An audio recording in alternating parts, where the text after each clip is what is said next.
Donc, Monsieur le Président du Conseil départemental, Monsieur le maire de la commune de Goudiri, Messieurs les maires ici présents, Mesdames et Messieurs les chefs de service, Mesdames les présidentes des organisations de femmes, notamment la présidente du CLVF, la présidente du comité départemental des enseignantes pour la scolarisation des filles, chers partenaires, là je veux citer MEDA, Mesdames et Messieurs, chers invités. Donc c'est avec un immense honneur que je préside aujourd'hui cette journée de célébration du 8 mars, qui a pour thème investir en faveur des femmes, accélérer le rythme. Plus particulièrement, il s'agira dans le département de Goudiri, à travers ce panel, de discuter et d'échanger sur l'accès des femmes à la terre à travers une gouvernance foncière inclusive.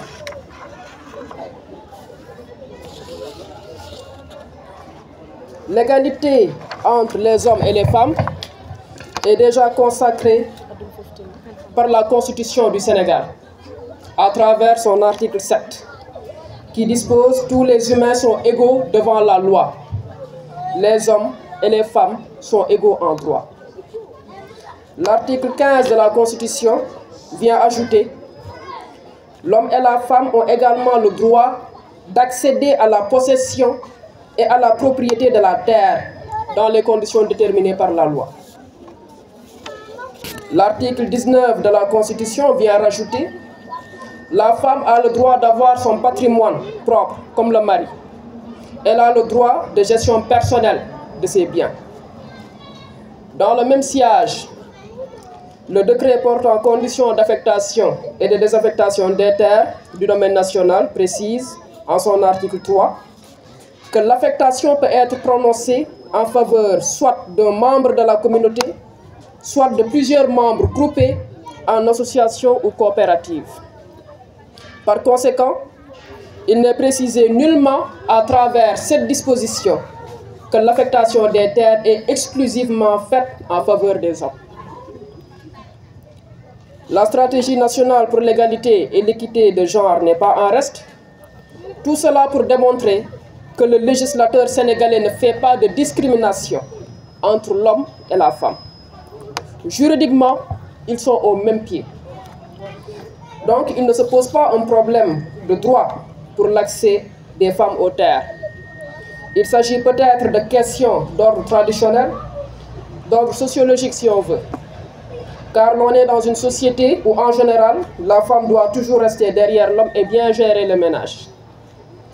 Donc la plupart de nos femmes n'ont pas pu développer cet esprit d'initiative, ou bien si elles l'ont, elles ont peur de le manifester. En général, elles n'osent même pas formuler des demandes d'affectation de terre en leur nom, même si elles représentent 80 à 90% de la main-d'œuvre dans ces terres-là.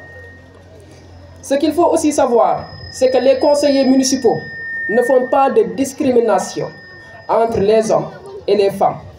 Il suffit juste de respecter les conditions. Encore faudrait-il que les femmes en fassent la demande. Il me semble que ce qu'il faudrait faire en de pareilles circonstances, c'est de sensibiliser non seulement les femmes, mais de sensibiliser également l'entourage, c'est-à-dire les chefs de village, les notables, les chefs religieux, les aînés, bref, toute catégorie de personnes qui gardent encore à l'esprit qu'une femme ne peut pas être affectataire de terre.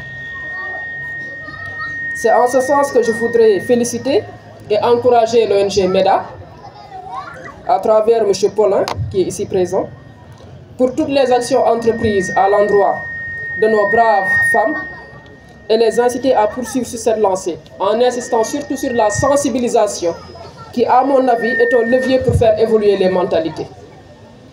C'est sur ces mots, mesdames et messieurs, que je souhaite une belle journée du 8 mars. À toutes les femmes, à toutes les grandes dames du département de Goudiri et une réussite totale dans vos entreprises. Je vous remercie de votre aimable attention.